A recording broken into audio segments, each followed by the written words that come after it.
电影《1895参大潮亭》分别是描写意味战争和1920年代台湾。片内面主角的服装穿插代表无同款的时代背景。中华台语文创意园区特别向剧组借这个戏服来展览，若有客家服装也有旗袍相关的这个文本，希望民众透过展览了解台湾过去的历史发展。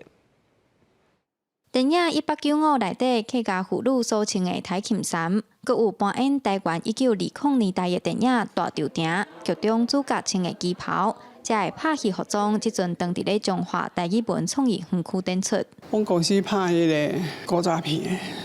衣服很多，每几件东西手做的，这个他们有看到，就觉得也去看过，就觉得说哇，怎么都保留得这么好。 那就是想说，是不是可以借来这边，就是做个展览？不同的衣服哈，客家的装饰啊，衣服料子还有设计，跟电影里面比较哈，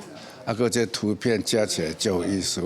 客家妇女的台琴衫会当为布料看到阶级，一般人家的布料主要是棉甲麻，好野人会用丝啊、色水、马卡影白。另外，佫有代表1920年代的旗袍。 其中一领翡翠釉花旗袍，灵感是来自台湾第一位女性画家陈进的手风琴一百度。我感觉古早的衫哦，足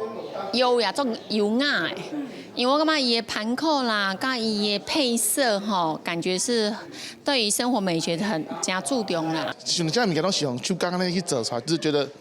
非常厉害，很佩服这些以前的技术技巧。 台语文创意园区表示，园区内不时拢会播送本土台语电影，这边特别规划电影服装展出，希望民众会当进一步认捌过去的生活美学，嘛会当为服装了解无同族群的文化发展。记者杨淑晴，中华报道。